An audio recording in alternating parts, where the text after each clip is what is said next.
Trump ရာဇသံပေးနေတဲ့ကြားကတိုက်ခိုက်မှုတွေပြန်လည်ပြင်းထန်လာတဲ့ရုရှားယူကရိန်းစစ်ပွဲဆိုတဲ့သတင်းကိုတင်ဆက်ပေးချင်ပါတယ်။အော်တိုဘာလ17ရက်နေ့မနက်စောပိုင်းကနေ့လယ်ပိုင်းထိကို drone 88စင်းနဲ့ရုရှားကတိုက်ခိုက်ခဲ့ပြီး54စင်းကိုပစ်ချနိုင်ခဲ့ကြောင်းကိုယူကရိန်းလေတပ်ကသတင်းထုတ်ပြန်ပါတယ်။ drone 8စင်းကပြစ်မှတ်တွေစီရောက်မလာပဲကျန် drone တွေကတော့ဂျာနီဗန်၊အိုဒက်ဆာနဲ့ဆူမီဒေသကျင်းရွာတွေကလူနေနေတဲ့ကားတွေကိုထိမှန်ခဲ့တယ်လို့ဆိုပါတယ်။ရုရှားတိုက်ခိုက်မှုတွေကြောင့်ချာနီဘတ်ဒေသကဒေသခံစွမ်းအင်ကုမ္ပဏီကားတစ်စီးကိုထိမှန်ပျက်စီးခဲ့ပြီးတော့ဝန်ထမ်းတို့သေဆုံးပြီး3ဦးဒဏ်ရာရခဲ့တယ်လို့ယူကရိန်းအရေးပေါ်ကူညီကယ်ဆယ်ရေးဌာနတာဝန်ရှိသူတွေကပြောပါတယ်။အိုဒက်ဆာဒေသမှာတော့လူနေတလုံးကို drone တိုက်ရိုက်ထိမှန်ခဲ့ပြီးတော့ကလေးငယ်တို့သေဆုံးပြီး2ဦးအပြင်းထန်ဒဏ်ရာရခဲ့တယ်လို့ဒေသဆိုင်ရာအရက်ဖက်စွမ်းအင်အခြေခံအဆောက်အအုံတစ်ခုကိုထိမှန်ခဲ့ကြောင်းလည်းယူကရိန်းရေးပေါ်ကူညီကယ်ဆယ်ရေးဌာနကတာဝန်ရှိသူတွေကပြောပါတယ်။2022ခုနှစ်ကရုရှားနဲ့ကျူးကျော်စစ်စမလာခင်ကရှိခဲ့တဲ့ရေမြေပိုင်တဲ့အတိုင်းကိုယူကရိန်းကပြန်လည်ရရှိပြီးတော့စစ်ပွဲကိုအဆုံးသတ်နိုင်မဲ့အလားအလာမျိုးတွေလည်းတွေ့နေရတယ်လို့ Trump ကပြောပါတယ်။တနည်းအားဖြင့်တော့ရုရှားဟာလက်ဗလာနဲ့အင်ပြန်ရလိမ့်မယ်ဆိုတဲ့သဘောပါပဲ။ဒီအခြေအနေကစဉ်းစားကြည့်ရင်လက်တွေ့ကျဖို့အတော်လေးကိုခဲရင်ပေမဲ့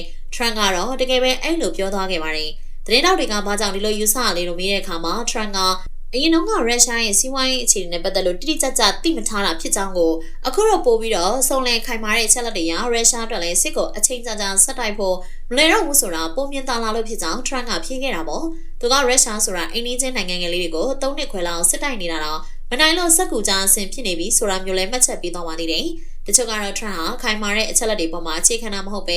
ဲသူသိထားကြားထားတဲ့အပေါ်ယံကိစ္စတွေပေါ်မှာမူတည်ပြီးတော့ကောက်ချက်ချတဲ့စကားတွေပြောလို့ရှိရကြောင်းအခုကိစ္စနဲ့ဖြစ်နိုင်ခြင်းကိုလည်းတန်တရားဆန်ဆန်ဆန်းစစ်နေကြပါတယ်။နောက်ပြီးတော့ဒီစကားကို Trump မပြောခင်ကသူရဲ့နောက်ဆုံးတွေ့ခဲ့တာကဇယ်လန်စကီပါဇယ်လန်စကီအနေနဲ့ကလည်းရုရှားစစ်ပွဲမှာယူကရိန်းဘက်ကအားသာချက်တွေဘာတွေရထားသလဲဆိုတာကို Trump စီမဖြစ်မနေတင်ပြဖို့လိုအပ်ပါတယ်။ဒီတော့ဇယ်လန်စကီစီကချက်ကားထားတဲ့ချက်လက်တွေကိုနားထောင်ပြီး Trump ကအရှိတရားထက်ပို့ပြီးတော့ကောက်ချက်စကားမေးခွန်းတွေပြောခဲ့တာလားဆိုပြီးတော့သုံးသက်မေးခွန်းထုတ်တာလည်းရှိနေကြပါတယ်။ဒါပေမဲ့လည်းတစ်ဖက်မှာတော့ရုရှားရဲ့စီးပွားရေးအကြီးကျယ်ရိမ့်ရိုင်နေတယ်ဆိုတဲ့ Trump ရဲ့စကားကတော့မှန်ကန်နေပုံပေါ်ပါတယ်။ယူကရိန်းစစ်ပွဲကိုအကြောင်းပြုပြီးတော့အနောက်မဟာမိတ်နိုင်ငံတွေကရုရှားကိုစီးပွားရေးအပိတ်ဆို့အရေးယူတာတွေကရေရှည်မှာပူတင်ရဲ့အစိုးရကိုကျိန်းသေထိခိုက်စေပါတယ်။နောက်ပြီးတော့နိုင်ငံရေးတိကပြည်ပဝင်ငွေရင်းမြစ်ဖြစ်တဲ့ရေနံနဲ့စွမ်းအင်ထုတ်ကုန်တင်ပို့မှုတွေမှာလည်းရုရှားကဗတ်ပေါင်းစုံကထုံးတဲ့တာကိုခံနေရပါတယ်။ပိတ်ဆို့မှုတွေကြောင့်ရေနံတင်ပို့နိုင်စွမ်းကျသွားတဲ့အပြင်ယူကရိန်းရဲ့မဟာဗျူဟာပြောင်းလဲရာရုရှားရဲ့ရေနံချက်စက်ရုံတွေစွမ်းအင်ထုတ်ကုန်စက်ရုံတွေကိုပို့ပြီးတော့ထိထိရောက်ပြစ်မှတ်ထားတိုက်ခိုက်လာနေတာကရုရှားကိုပြည်တွင်းမလုံလောက်မှုပြဿနာနဲ့ပါရင်ဆိုင်လာစေရပါတယ်။ခုဆိုင်တော့ရုရှားကဓာတ်ဆီတွေပြပတင်ပို့ဖို့နှစ်ကုန်ထိကိုဆိုင်းငံ့ထားပြီးဒီဇယ်တင်ပို့မှုတွေကိုလည်းကန့်သတ်ထားပါတယ်။ရုရှားပိုင်နဲ့ရုရှားထိန်းချုပ်ရာယူကရိန်းနဲ့ဒေသတချို့မှာအခုဆိုရင်စီမလောက်လိုခွဲတမ်းနဲ့ရောင်းချပေးနေရတဲ့ပြဿနာမျိုးတွေစဖြစ်လာနေပါပြီ။တနည်းအားဖြင့်ပြောရမယ်ဆိုရင်တော့စစ်ကြောင်းဖြစ်ပေါ်လာတဲ့အကျိုးဆက်တွေကရုရှားပြည်သူတွေနေစဉ်လူနေမှုဘဝတွေကိုပုံမရိုက်ခတ်လာနေပြီလည်းဖြစ်ပါတယ်။ဒီချက်တွေကပုံမဆိုးလာမယ်ရုရှားပြည်သူတွေရဲ့နေစဉ်ဖြတ်သန်းနေထိုင်မှုဘဝတွေပုံမပြီးတော့စိုက်ဆင်းလာမယ်ဆိုရင်စစ်ပွဲကိုဆက်ပြီးတော့ထောက်ခံကြတော့မှလည်းမဟုတ်ပါဘူး။အရေးကြီးတဲ့မိကုန်းတွေကအဲ့ဒီစင်တီကိုရအောင်ယူကရိန်းရဲ့အနောက်နိုင်ငံတွေကဖိအားပေးနိုင်မလားဆိုတာပါပဲ။တိတိကျကျအပြေမပေးနိုင်သေးပေမဲ့ရုရှားရဲ့စီးပွားရေးကစတင်အကြောင်းထင်နေတာတွေဖုံးလို့ဖိလို့မရတော့ပါဘူး။2026ခုနှစ်ဘတ်ဂျက်အစီအမံတွေကိုရုရှားကကြီးညာထားတဲ့အခါမှာ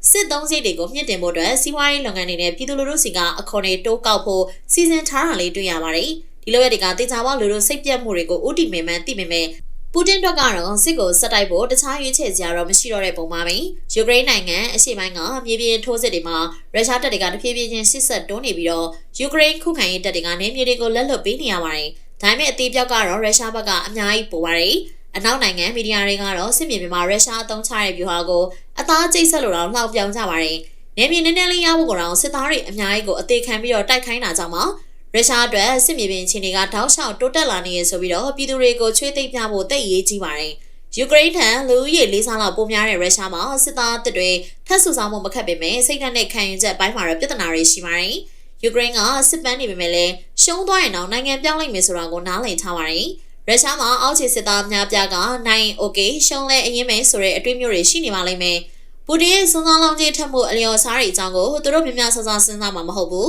။ယူကရိန်းစစ်တပ်ကနေမြေလေလွင့်ဆုံးရှုံးမှုတွေကိုတက်နိုင်သမျှနှင်းအောင်နေအောင်ကိုထိန်းထားတဲ့တစ်ဖက်မှာတော့ရန်သူတွေရဲ့ပျော့ကွက်တွေကိုအငိုက်ဖန်ထိုးနှက်ဖို့စ조사နေကြတာပါ။အဲ့ဒါကတော့ရုရှားရဲ့စီးပွားရေးပါပဲ။စက်တင်ဘာလထဲမှာရုရှားဟာလအတိုင်းကိုယူကရိန်းနယ်မြေတွေကိုသိမ်းယူနိုင်မှုတိတိတတ်တာအရှိန်လျော့သွားတယ်လို့လေ့လာသူတွေကပြောပါတယ်။တစ်ဖက်မှာတော့ရုရှားရေနံချက်စက်ရုံတွေကိုယူကရိန်းက drone ကြီးတွေနဲ့တိုက်ခိုက်မှုတွေပို့ပြီးတော့အရှိန်မြင့်လာပါတယ်။ရလဒ်အနေနဲ့ကလည်းထိရောက်မှုရှိနေတယ်ဆိုတာကိုမြင်သာပါတယ်။ ဗီဒီယိုလေးကိုစောအောင်ကြည့်ပြတဲ့ကျေးဇူးထူးပဲတင်ရှိပါရယ်။နောက်ရက်တွေမှာလည်းဒီထက်ပိုပြီးတော့စိတ်ဝင်စားဖို့ရကောင်းတဲ့သတင်းချောင်းရမျိုးစုံနဲ့ပြန်လာခဲ့ပါဦးမယ်ရှင်။